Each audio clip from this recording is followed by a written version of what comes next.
I greet you in the mighty name of Jesus wherever you are around the world. Ninakusalimu kwa jina la Yesu duniani kote mahali popote ulipo.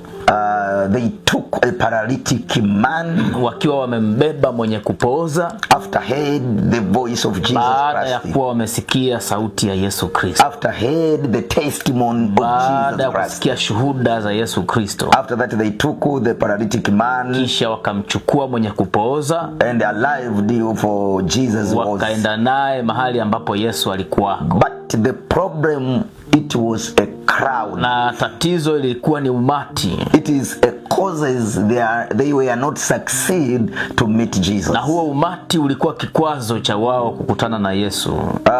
But because they had faith. Na kwa kuwa imani walikuwa nayo.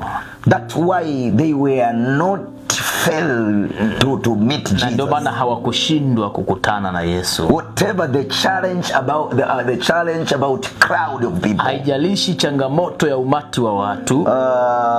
From the door. Tangu langoni. From the window. Mpaka dirishani. But through faith they were get a new door. Lakini kupitia imani yao wakapata mlango mpya. The door of faith. Mlango wa imani. On the roof. Kwenye paa. They were a lot of majority there. Kulikuwa na umati mkubwa wa watu. And there are different problems. Na watu wenye matatizo mbalimbali. But everyone there they were need to meet Jesus. Kwa kila mtu aliyekuwepo pale alitaka akutane na Yesu. To solve their problem. Ili atatue tatizo lake. But the problem was crowd. Lakini tatizo lilikuwa ni umati. Why they were not succeed to meet Jesus? Kwa nini hawakuweza kukutana na Yesu? Because their faith was little. Kwa sababu imani yao ilikuwa ndogo. But four men, lakini hawa watu wanne, they had faith. Walikuwa na imani. The culture of faith, unajua tabia ya imani ilivyo, is growing. Huwa inakuwa. Is growing. Inakuwa. Your faith must be growing. Kwa hiyo imani yako lazima iwe inakuwa. Your faith must be born. Lazima izaliwe.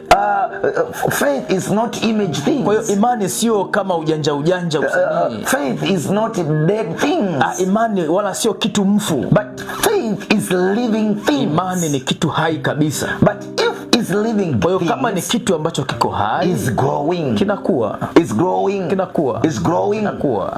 Is starting small. Kinaanza katika udogo. Is coming to be higher. Kinakuwa. Than higher. Kinakuwa. That's why the Bible tells us. Inatuambia kuwa faith outstep faith. Kwamba imani hata imani. It is a levels of faith. Maana hivyo ni viwango vya imani. But now sometime you discuss yourself. Kuna wakati unajiuliza, why I'm not successful for somewhere? Kwa nini sifanikiwi mahali fulani? Because your levels of faith. Kwa sababu ya viwango vya imani. Your faith is small. Imani yako ni ndogo. You must increase your faith. Kwa hiyo lazima imani yako iongezeke. You can ask yourself, unaweza kujiuliza, how I can increase my faith? Kuongeza imani yangu. You more you read the word of God. Kadiri unavyosoma neno la Mungu. You more you hear the word of God. Kadiri unavyosikia neno la Mungu. You increase your faith. Unaongeza imani yako.